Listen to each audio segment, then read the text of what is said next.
Hey folks, welcome back to the show. We have a great episode for you today, and it's all about healing injuries and how sometimes injuries aren't what we think they are, or where they're not coming from where we think they're coming from, and the solution can be a little bit different than what we imagine. But before we jump into that, I of course would love to thank you for being here and for listening to the podcast, for following us. It makes all the world of difference to me. The other thing that makes all the world of difference to me is the comments that I get from you guys and the reviews that those of you leave. If you're feeling inspired about after this episode, then please make sure to leave us a review on whatever platform you're listening to us on, and also share it out with your network, with your friends, your family, anybody who you think would also get benefit from the episode. And last but not least, if you want to keep in touch with me, and maybe if you want to see if we can maybe meet up in person sometime, make sure to head over to natnidham.com, sign up for my newsletter. And at the end of that newsletter, we always have a section about live events.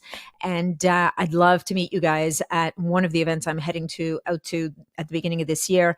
There'll be the women's health. Actually, no, that one will be over by the time you're listening to this. But there's Hack Your Health in Austin, Texas at the end of May. And also the Health Optimization Summit, if you're happen to be one of the listeners that's over the pond or happen to be heading over to London in June, mid-June, I'll be speaking at the Health Optimization Summit there. All right, let's talk a little bit about this episode. Have you ever experienced an injury that just won't seem to heal no matter what you do? Well, it may be time to look beyond the site of pain and consider the involvement of other tissues like fascia and nerves and the role that they may be playing in that pain. In this episode of the Biohacking Superhuman Performance podcast, I chat with Charlie Cates about MAT, or otherwise known as muscle activation technique, which is a unique approach to addressing pain and injury by focusing on the activation of inhibited muscles. I discovered this modality years ago, and I've been wanting to record a podcast on it forever. And wasn't I pleasantly surprised when I discovered that Charlie Cates is a student of the master trainer that I actually saw many, many years ago. So how it works is through targeted isometric contractions or manual stimulation. MAT aims to restore efficient muscle contraction, allowing the body to better withstand external forces and protect itself from pain and injury. This is a modality that's actually used by a lot of professional athletes. We talk about MAT and how it compares to other modalities, and the fact that MAT definitely recognizes that the source of the problem very often is not where we think it is. So we offer advice on the benefits of MAT, how it can increase longevity and physical freedom by helping to heal and prevent long-term nagging injuries so that you can keep engaged in your favorite activities. So we're going to talk about all this stuff. A little bit about Charlie is that he graduated from Northeastern Illinois University, where he earned a Master of Science degree in exercise science, and he specializes in helping his clients and community live healthier and stronger lives through exercise that is sustainable and pain-free. And of course, he is a certified muscle activation technique practitioner and is one of Chicago's most sought-after specialists for muscle and joint issues.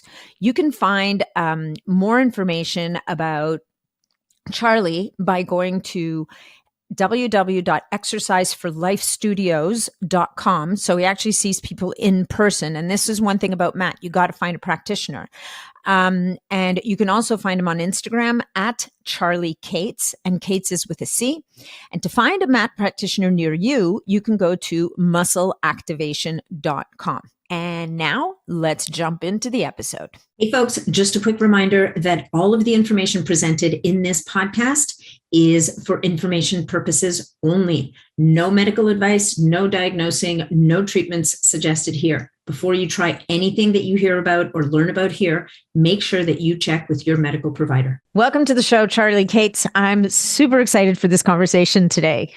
Natalie, thank you so much. I'm very excited as well. Yeah, no, well, we had one of those warm-up conversations before the podcast. And it's funny. I think this is one of those where you kind of show up saying, okay, yeah, I'm going to go in. We're going to talk about this. And then I was like, oh, do we really have to talk about that? And then I found I found mention in your bio and in your materials that you practice something called MAT, otherwise known as muscular activation technique. And that's Yep. when I freaking lit up like a Christmas tree, because I've been wanting Nice. to do a podcast about this forever. And we have a common acquaintance. Mhm. Well, he's an acquaintance for me, probably, more of a colleague and friend for you. Yes, In Eric absolutely. Seifert. And I had been trying to pin him down to a podcast for the longest time. And he's a bit of a bouncing ball, that guy. He's all over the place. So I'm super grateful to have gotten you on the Yay. podcast, because I think you've worked with him quite a lot and you're in that Yes. space. And I do think it's one of those modalities that not enough people know about, nor, frankly, are there enough people doing it. So maybe as a starting point, we should start with, where did this all start? Like, Sure. have you always been an MAT practitioner, or did you start somewhere else and make your way over? Great question. So my focus all growing up was sports performance. I played basketball from, as long as I can remember, all the way through my senior season of college. And my goal, my desire, my dream was to have my own sports performance facility working with athletes. And so that's what my summer internships were all about, sports performance. That's what my mindset was all about, bigger, stronger, faster. I graduate college and I finished playing college basketball. And by the time I finished playing college basketball, my body was wrecked. It was just broken. Now, I never had any like major injuries growing up. Knock on wood, no torn ACLs, no ruptured ligaments, anything like that. Okay. But I had a number of sprained ankles, things that would keep me out for just a period of time. But, then I tie my shoes tighter, brace it up, tape it up, and get back to playing. But at 22 years old, by the time I finished playing college basketball, my body just hurt. It was so tight, especially the right side of my body. Anyways, I did what I could based on what I knew as far as like stretching and foam rolling and everything else to try to help things loosen up and just feel better, but it wasn't working. Anyways, I get into personal training in downtown Chicago, and the first gym that I worked at, there were 2 practitioners there. MAT practitioners, I should say. And so I kept asking them like what they're doing, because I see them going to the back of the gym. They're doing this weird like pseudo stretching thing with their clients. I'm like, what are you guys doing? And they're like, well, we're doing mat. We're doing mat. I'm like, well, what is mat? And so eventually one of them just said, you know what, just lie down on the table. Let me show you. And so I got on the table and I was super disconnected from my body, meaning, yeah, I was big and fast and strong and everything like that, but I wasn't really aware of my body. So he would check different motions on me, and I couldn't really tell if like one side was moving different than the other. He kind of was testing some things in my hip and my foot, and I didn't really know what was happening as far as like whether something was weak or strong. But as he was working through my system, all these light bulbs start going off in my head, because my senior season of college basketball, I had this idea that in order to get an athlete's body to perform at their highest level, all I really needed to do from a training and coaching perspective was just get their body working the way it was supposed to work. I felt like so many people were beating themselves up with overtraining and improper nutrition and not enough recovery and sleep, that if I could just get somebody's body working the way it was supposed to work, they would be able to perform at a much higher level than everybody else. So as he's working, this practitioner is working through my system, again, all these light bulbs start going off, because I realize that all he's trying to do is get my muscles to work the way they're supposed to work. And I'm like, this is it. This is the thing. Now, I'd never seen MAT before. I'd never heard of it before. But like from that moment, I was like, okay, this is amazing, because I was like, all right, this is going to be the tool that I can use to help get somebody's body working the way it's supposed to work. That was my start into MAT as far as my exposure. That was 2010. I started taking the classes in 2011, and it's just been nonstop, straightforward ever since. Yeah. Amazing. Okay, so let's, people are sitting there scratching their heads going, what the heck is MAT and what does it stand for? So, Sure. So yeah, you can, I mean, it's muscular activation technique, but Yeah. and I don't know if I have this right, but my impression or what I took away from some of the work that I did with Eric is that it's really it's accessing the nervous system to properly activate the muscles in the way that they need to be activated. So maybe you could do a better job of describing it than I can, but no, you're right on. You're right on. Okay. So if you think about, as we go through our lives, there are stresses that our body incurs, okay? Physical stresses, such as injuries or, working out or whatever. It's a stress to our system. Chemical stresses as far as what we're putting into our body, mental, emotional stresses, okay? all of this has the opportunity to cause some kind of disruption with our nervous system. Okay. And so we can see that with, changes in heart rate variability and everything like that. Right. Okay. So when there are these disruptions with the nervous system, that can then lead to disruptions with how the muscles are contracting. Okay. And when this happens enough over time, our bodies start to compensate, and they start to compensate around muscles that aren't working well enough, and start to overutilize the muscles that are working well in order to take stress off of or work around the muscles that aren't working well enough. Okay. So with MAT, what we're going and doing is we're trying to assess to see where these muscles are that aren't working well enough. And then we go and we restore their ability to contract efficiently by restoring that signal from the nervous system to the muscles. In a way, like Greg Roscoff, the developer of MAT, he talks about it like kind of tightening loose battery cables on your car. So you can have a giant engine, but if the battery cables are loose, you're not able to access that horsepower. You're not able to access that torque. You tighten the battery cables, and now all of a sudden, everything that you've built into the engine is immediately accessible. And that's what we see as MAT as well. Nice. That's a great analogy. But although unlike a car where if the engine's not working, the engine's not working, in the body, I think what's really interesting is if your quad, let's say, is not firing properly, or all aspects of the quad aren't firing the way they should, you've either got other parts of the muscle or other muscles that are going to kind of try to jump in and compensate for that deficiency, which really is what creates layers of dysfunction that show up as what you were talking about, like tightness or injuries, and predisposes people to having injuries over and over again, right? And yes, I'm sure that happens in the professional arena as it does with our weekend warrior, a person who's just going to the gym a couple of times a week. Like, oh, absolutely. You don't realize. Yeah. No, for sure. I mean, we think about if clients come in and it'll be like, or going through their health history, and they'll be like, yeah, I sprained my ankle, but that was like 20 years ago. And it was like, okay, so 20 years of 10,000 steps a day, and then equals how many steps have you put on that ankle that you've been compensating around? Guess what? Your brain is really good at figuring out ways to try to make itself try to make the body more efficient, put less stress on the body. So for 20 years, you've been compensating around this thing, even if it's not symptomatic. There are likely things going on within that area that then may be causing your knees, your hips, your low back to have to take on more stress. And so exactly like you're saying, like it can be, the entirety of an area, or it can be individual pieces of the area from a muscle perspective, that when one of those is out, it's going to cause other muscles, other areas to have to overwork and take on more stress. With MAT, we're able to go and evaluate each of those. That's interesting. Yeah, that's great. So I actually, as we're talking, I was just thinking, one of the common injuries that we see hit particularly middle-aged men for some reason is Achilles tendon rupture. Yes. Right? Yeah, totally. And I'm asking because actually this just happened to my son's girlfriend's dad. And he was out playing basketball with his buddies and boom, his Achilles ruptured.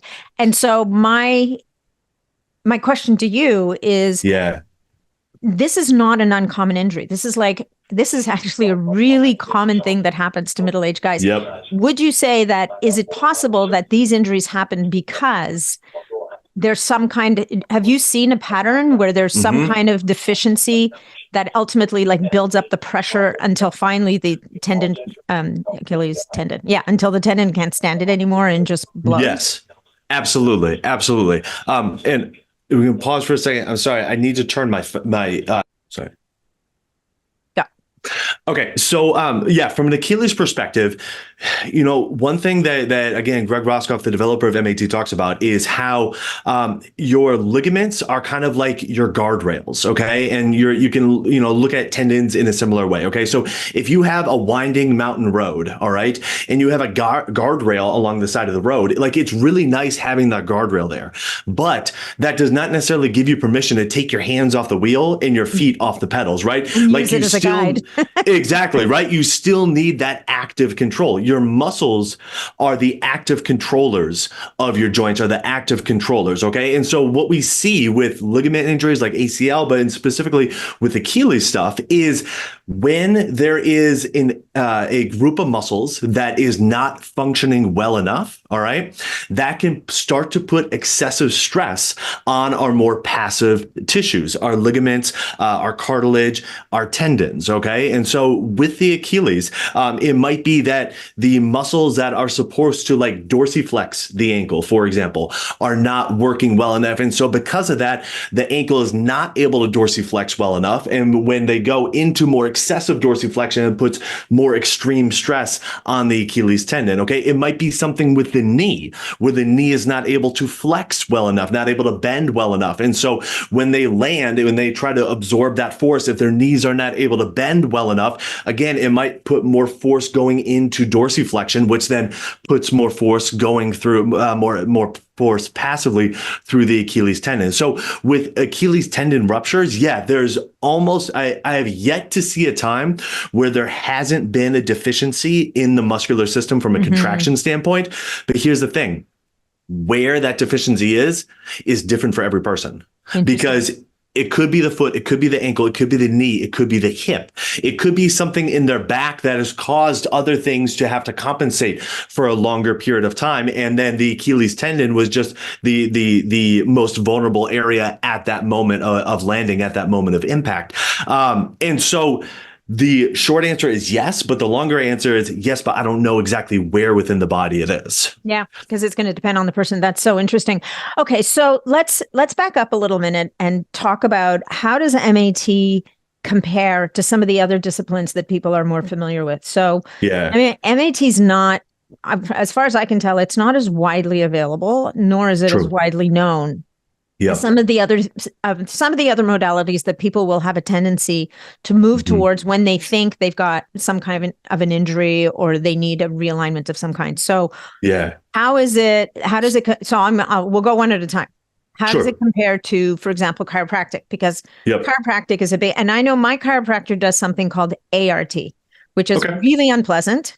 MAT, you guys, I have to tell you, is actually not unpleasant for the most part. It's not. That's great to hear. ART is a bit like somebody poking on your nerve, not your nerve, but it's like they find pressure points and they go at it, right? Yeah, it can be really not the best 5 minutes of your day, but let's talk about chiropractic in general versus compared to MAT. All right, cool. So I'm going to talk about like strict chiropractic because chiropractors will put in a bunch of other stuff, right? Exactly. Yeah. So when we're talking about, say, like, spinal adjustments versus MAT, all right, the focus of MAT is improving the contraction of your muscles, okay? Improving the contraction of your muscles. Now, when your muscles contract better, your joints are able to move better. Your joints will be able to be in better positions, be held in better alignment. Okay. So when we're looking at MAT, that is the sole focus of improving the ability for muscles to contract. Now we can look at, again, chiropractic, where we might be looking at how the spine is aligned and manually trying to manipulate that so it is in a better alignment. With MAT, we'd be looking at, well, what muscles should be moving us into that alignment? What muscles should be holding us into that alignment? And where are there dysfunctions within those group of muscles? And then let's improve upon that. Right. And but the chiropractic, they do talk about the nervous system, don't they? As well. Yes. Like they don't, I mean, and the approach is quite different. There's a bit more of a snap, crackle, pop approach versus MAT that really doesn't, you're not manipulating joints if my memory serves, you're not particularly manipulating joints. You're really, and it seems to me that they almost would go hand in hand because, right? Because if you really have something that's kind of out of alignment, right?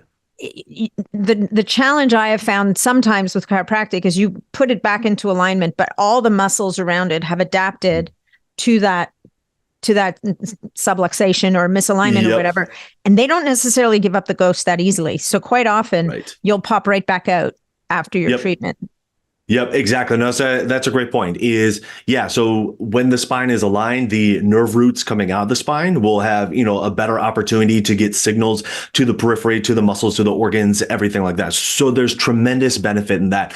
To your point is if the muscles then don't have the capacity or the ability to kind of help keep that alignment, then the positioning may be short-lived. Additionally, if the brain doesn't recognize that the muscles that are supposed to be keeping the person in the alignment, are actually operational, then it may continue to compensate around muscles that are at one point dysfunctional. And so with MAT, there's this relearning process where you're literally like reteaching your brain how to access these muscles again and do so under different scenarios that you might encounter throughout your everyday life.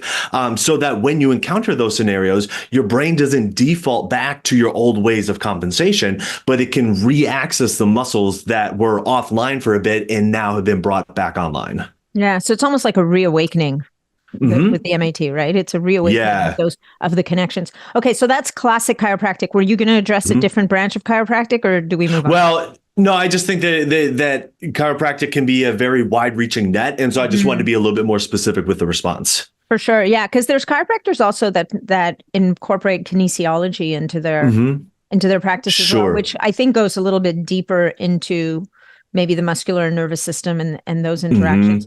Okay, so what about osteopathy? Now that's something I personally haven't explored, and Lord knows I should have, because I've been injured enough in my life. But. Sure, yeah. So again, I think the biggest differentiator between MAT and a lot of other modalities is the singular focus on assessing for where the muscles aren't contracting and then improving that. And while it may seem very limited in scope as far as, hey, this is like the only thing that we're looking at, where can your muscles not contract, and improving that ability to contract, the effects of that are so wide reaching as far as, again, joint mobility, posture, changes in heart rate variability, changes in strength and output, changes in endurance, changes in just like, if you're feeling better throughout the day, like a lot of people are like, oh yeah, like I'm just in a better mood because I'm feeling better throughout my day. Changes in people's ability to sleep in different positions, which then can have an effect throughout, the rest of their life. So the ability for the neuromuscular system to impact so many other aspects of our life is very, very great. The scope of MAT is very, very narrow in its ability to improve the ability for muscles to contract. So from an osteopathy standpoint, I don't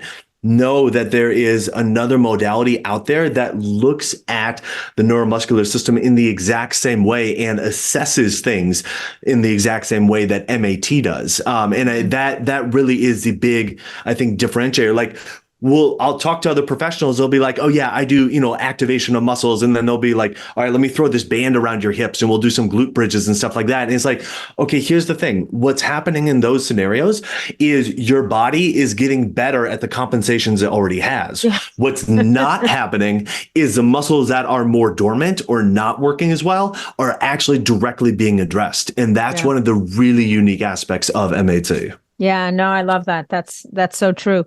I was and I don't know if this is in there's a couple of different questions I have for you. So one of them is, a lot of people talk about, and this might sound a little woo, so this could be outside your world, but I have a feeling it might not be. A lot of people talk about emotions getting trapped in like getting trapped, causing muscular dysfunction. And emotions are inherently linked to the nervous system. As a matter of fact, I just interviewed someone recently, the podcast isn't out yet, where she was talking about emotions having such an impact on the brain that it could actually almost at an extreme cause paralysis in a person or cause extreme pain in their system. Does MAT ever venture into that kind of softer science or that world of, because you talked about it a little bit. You talk about, using MAT to resolve restrictions of mobility and pain in the body is going to show up as feeling better, having better energy, and being happier. But do you think there might be like a deeper kind of emotional thing going on there somehow? Great question. It's certainly possible. This is what I'll say from my experience is from me personally with my body, when I start to get emotionally stressed, I notice certain areas of my body tightening up. Okay. Mm-hmm. And then when I start to get my body worked on more with MAT and get my body, the muscular function improved, as I get emotionally stressed, those areas aren't tightening up as much. Okay. Mm-hmm. Now, that also being said, is I also have a higher resilience to getting emotionally stressed. So it kind of goes both ways, right? Like the emotional feelings I have don't manifest as great in my body when my neuromuscular system is working better. And also my emotional resiliency to things is much higher, meaning I don't get as emotionally stressed when my neuromuscular system is working better. Okay. Seeing things with my own heart rate variability, as far as like if I'm in a more stressed state, my heart rate variability is lower, like emotionally stressed state. Okay. Again, the better my neuromuscular system functions, all right, the higher my heart rate variability is. And it's a very quick turnaround time from getting worked on with MAT to seeing improvements in heart rate variability. I mean, I'm talking like over the course of an hour, I've been able to track it pre and post with my clients, with myself, and a noticeable improvement in heart rate variability over the course of that hour of an MAT session. And so it's a very quick thing. It's not like you need to wait till the next day or anything like that. So I don't have experience going into like deep rooted emotional issues with people. That is outside of my area of expertise, but just speaking from my own personal experience of what I noticed within myself, when my neuromuscular system functions better, my emotional tolerance is much higher. And regulation. Exactly. And the effect that it has on my system is much lower. Yeah, no, that's really interesting. Okay. Another question for you. I have this great shirt that I bought in a yoga studio once that says fascia is the new black. So fascia, I feel, is, we talk about tendons and ligaments and muscles and nerves, and not enough people talk about fascia. And fascia, at the end of the day, is going to determine in many cases whether we shrink as we age or whether we maintain mobility.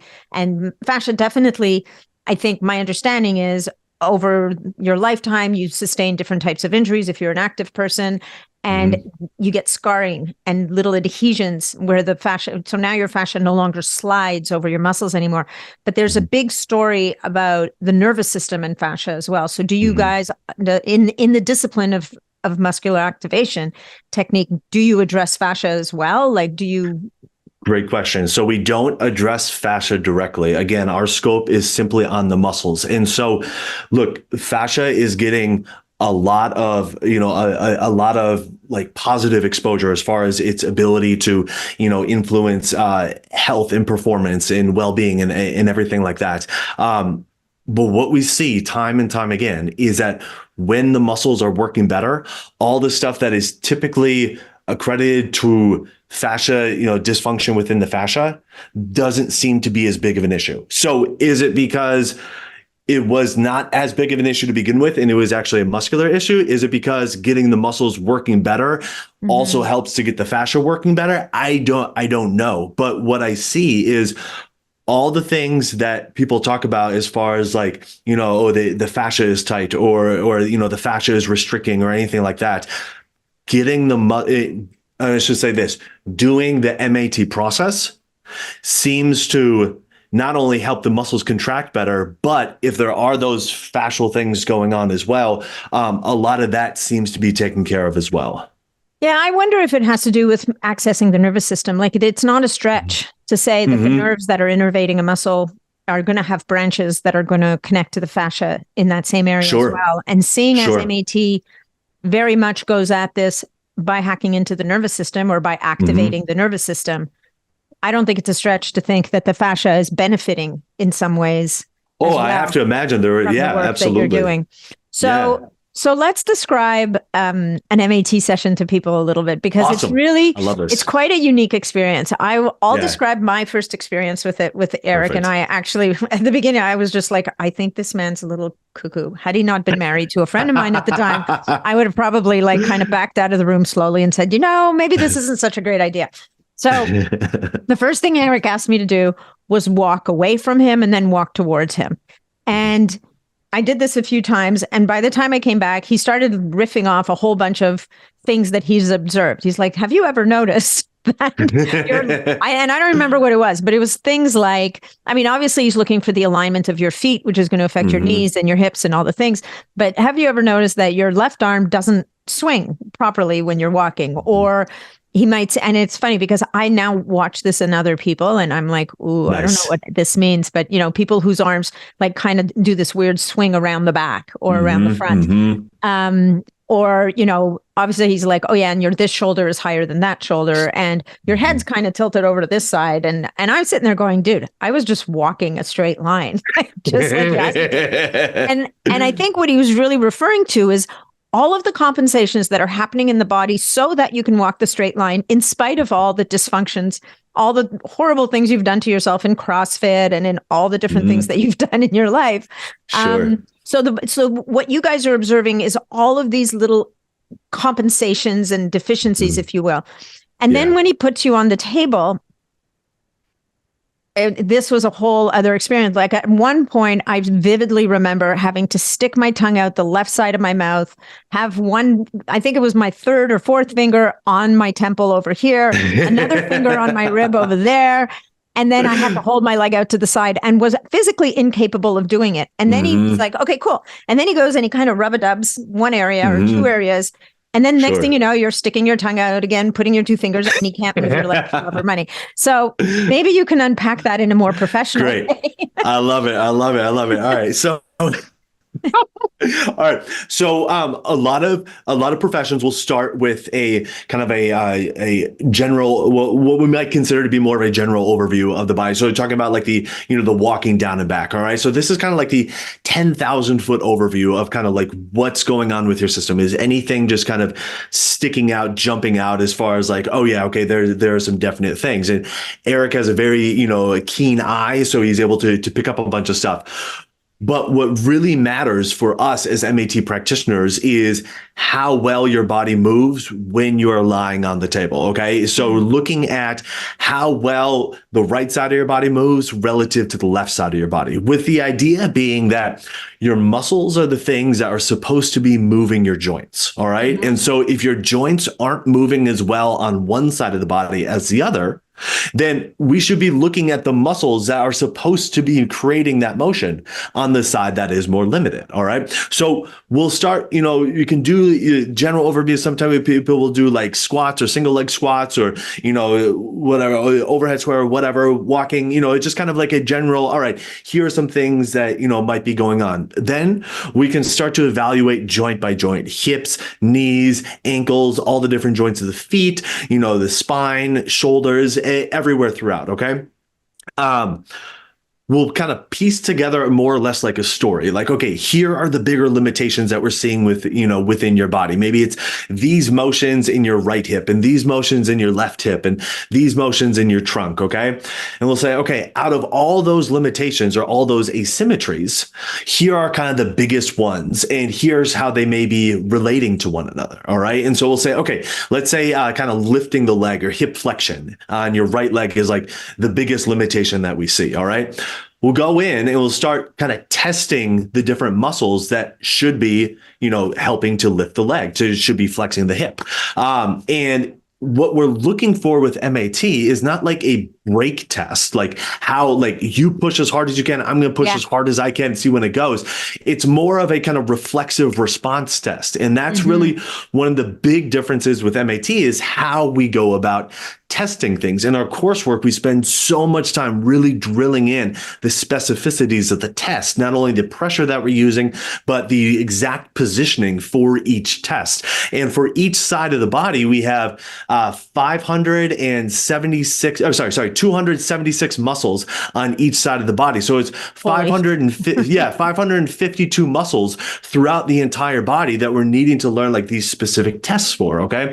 So we go through, and when we find muscles that are, the other thing that's unique about MAT with our testing is how we are like rating it or grading it. It's not like a sliding scale, like, from like, weak to kind of weak to moderate to, strong or whatever. It's binary. It's yes or no. Okay. Was it rock solid, or was there some kind of give or wiggle, or was it, completely is yes or no? Right. And so if we find something that is anything but rock solid when we go to test it, that's when we'll go in and we can have a couple different options. We can manually stimulate the tissues, and kind of what you were experiencing as far as like you were saying, the rub a dub of like, pushing, where the muscles attach to the body.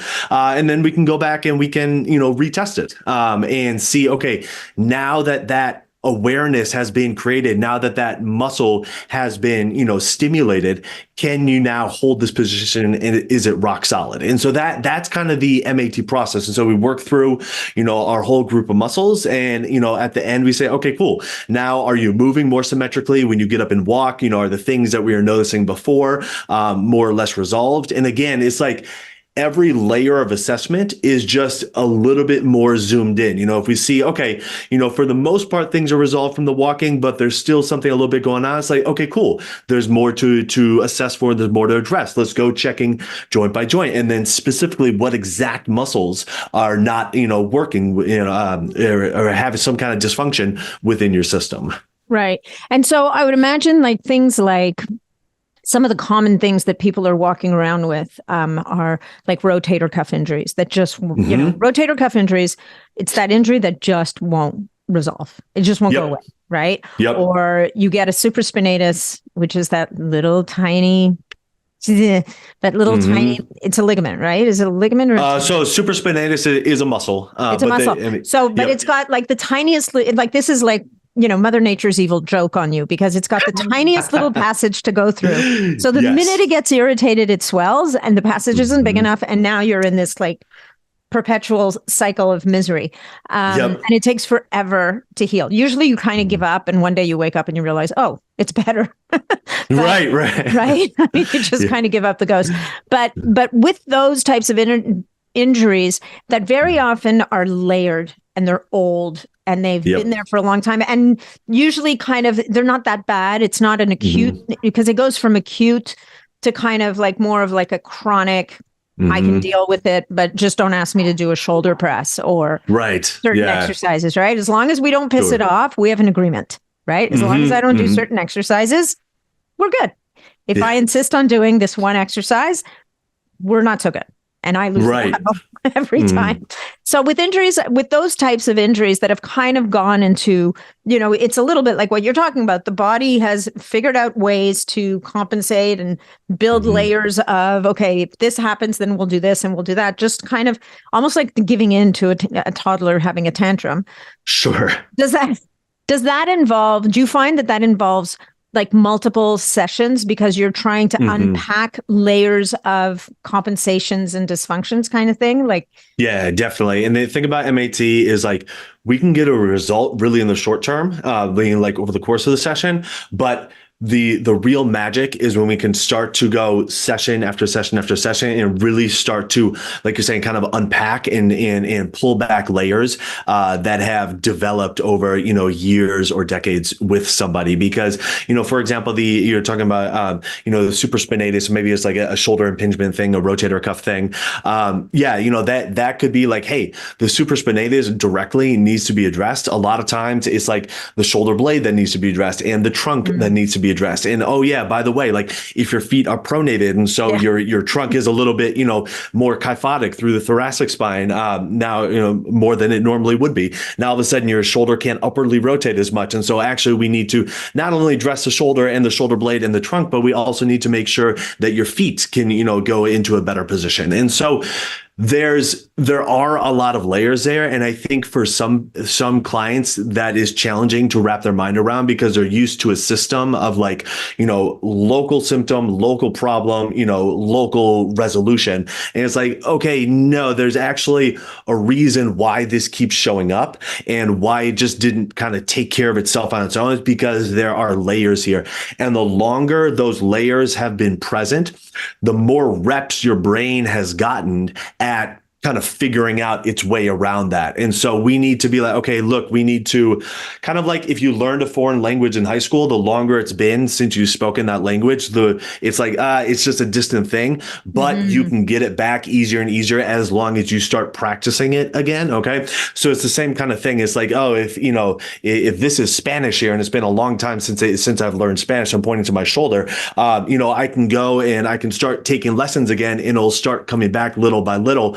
But it's with the repeated lessons that's like, okay, yeah, now it's back to how it was. Yeah. So you're kind of unlearning the patterns that that have been serving you till now, right? Yes. But yes. to allow the innervation of the muscles that should be working, getting them going again. Plus, you'd probably have some inherent weaknesses in those muscles that have been just sitting around doing nothing.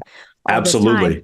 Not to mention, and it's interesting you mentioned that because the part about the back and the feet and the this and the that, because, for example, I think when I went to see Eric, I'd like, I've got this rib that just keeps popping out.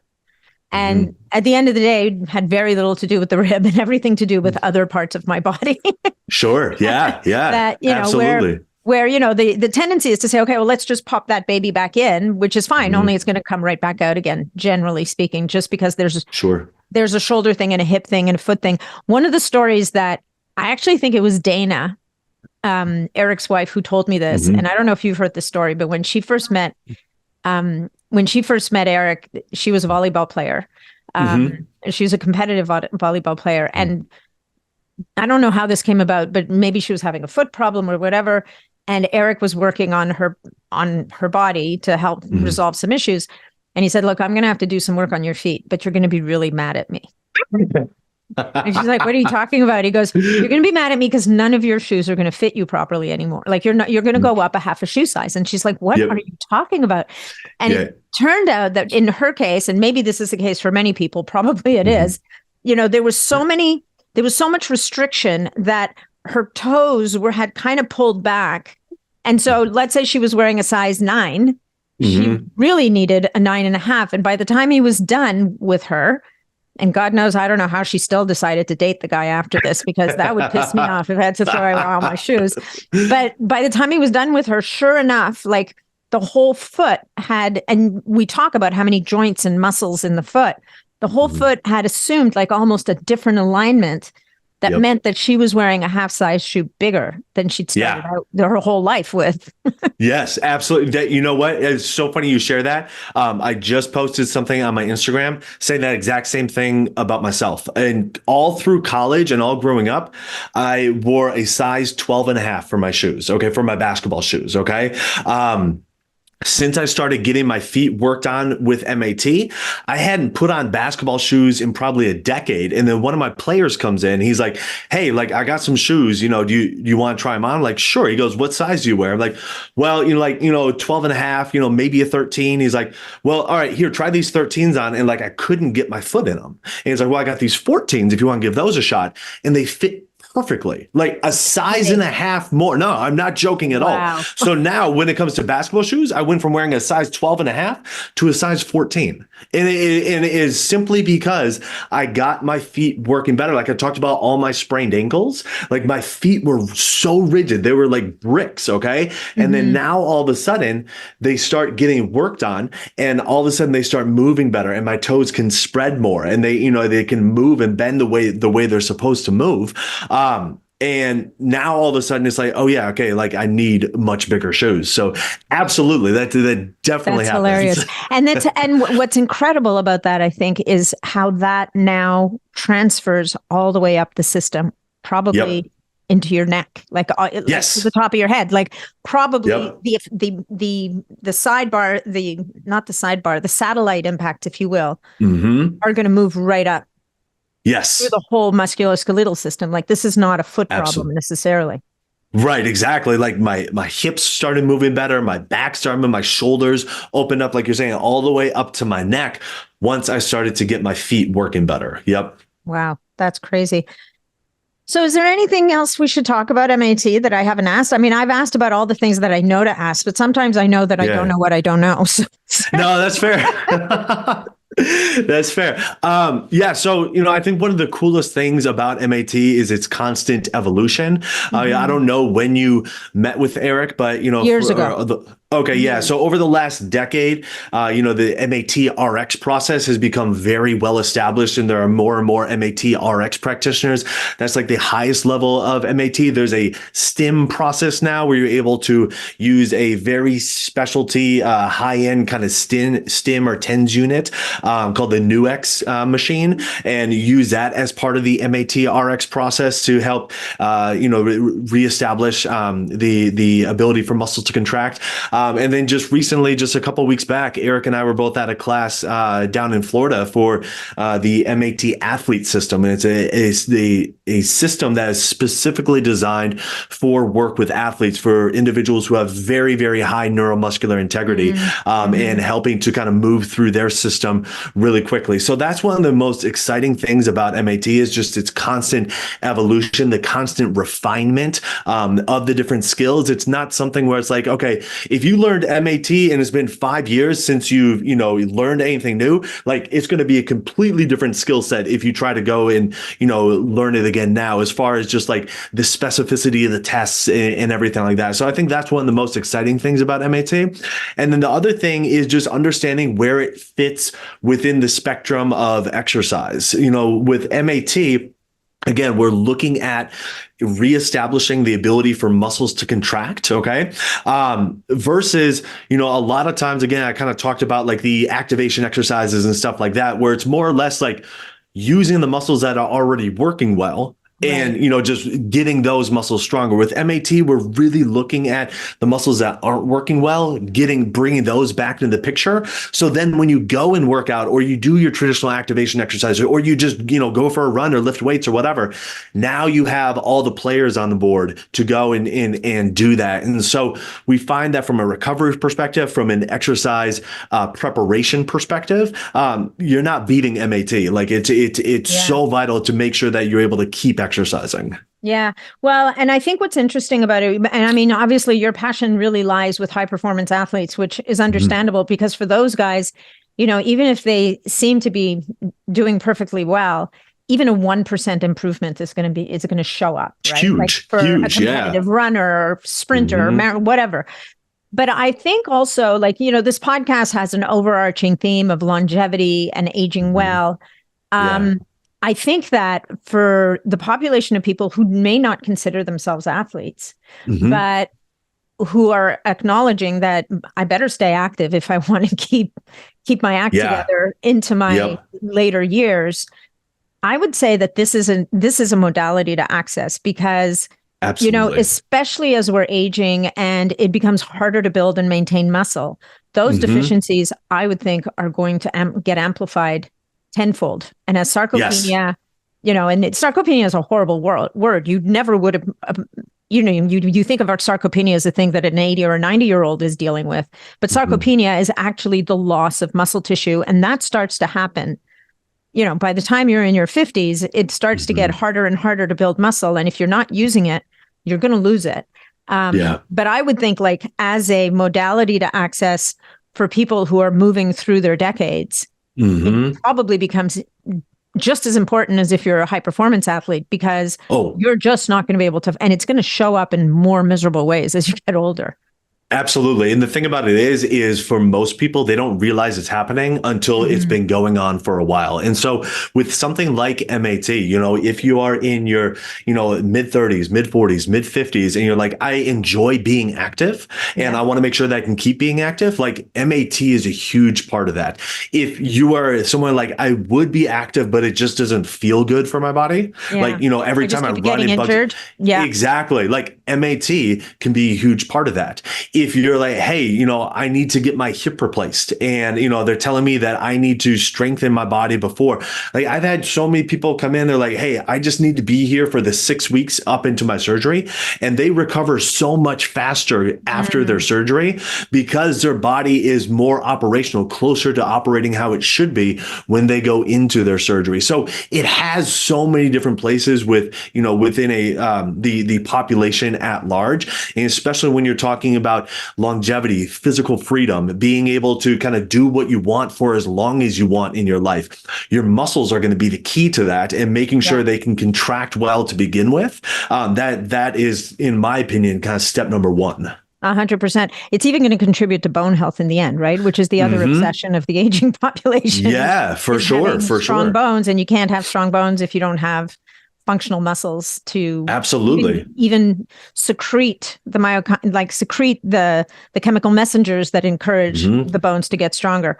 Totally. Even something as simple as like opening up jars or bags of chips. Like I'll have clients who come in and they're in their 70s or 80s, and they're like, they're like, we got to work on my hands today because I couldn't open my chips this week. I'm like, all right, cool. Like, I don't care if you're eating chips or not. Let's work on your hands. Let's get those better. And then it's not my place, right? Like I'm not the nutrition guy. I'm the muscle guy. Exactly. I'm the muscle guy. So I'm going to help them, do what they want. So then we're going to have them reconsider their decisions. Yeah, exactly. Okay. No, but point being is 100%. Grip strength is something that you don't realize is getting worse until it's really bad. And so there are so many muscles in the hands and wrists, 52 on each side that we're able to assess and address with MAT. And, that can make all the difference for people. For sure. And grip strength is a predictor of longevity and mortality at the end of the day, right? Grip strength is a massive issue. There's gait speed, grip strength, your forced expiratory volume, and your VO2 max. Those are four really important landmarks, if you will, in terms of how well a person's aging. Okay, cool. So my last question for you is, how the heck do we find an MAT practitioner? Great question. For people who are near you, they can come see you, because this is not something you can do by Zoom. This is a hands-on modality. So I want to stress that to people. Since over the last 4 years, we've gotten so used to doing things remotely. This is not one of those things. This is one of those things you got to physically be with the person. Absolutely. So the easiest way is if you go to the website, muscleactivation.com. That's a MAT headquarters, main website. And on there will be options to find a specialist, find a practitioner in your area. And they are separated by geographic location, but also by certification level. Nice. So there'll be people who are, at the specialist level, master's level, RX, it'll have all the badges. And so you'll be able to see, okay, who's close to me, who's most highly certified, and then the contact information will be on there. So that's the easiest way. Awesome. So Charlie, why don't you tell us where you are and how people can find you? Because you're still practicing, and you said you and your wife do the same. She also is a practitioner, right? Yes. Yep. Amazing. Absolutely. Yeah. It's a lot of fun. Yeah. So our location is in Schaumburg, Illinois, so northwest of Chicago. Our website is matschaumburg.com. And I'm easiest to connect with on Instagram. It's just at Charlie Cates, my first and last name, Cates with a C. Yeah, no, your Instagram channel is actually great. We'll definitely send people there. Thank you. Because I appreciate it. You do some really great education there, and you've got great energy. So thank you. Well, Charlie, this has been a pleasure. This has been it was an unexpected, very happy surprise for me. Awesome. Then we get to talk, and we get to dive into MAT, because I definitely think it's one of those things that more people need to know about and access to be happier and healthier and more mobile. So absolutely, Natalie, this was so much fun. I really appreciate it. Thank you. Thanks so much.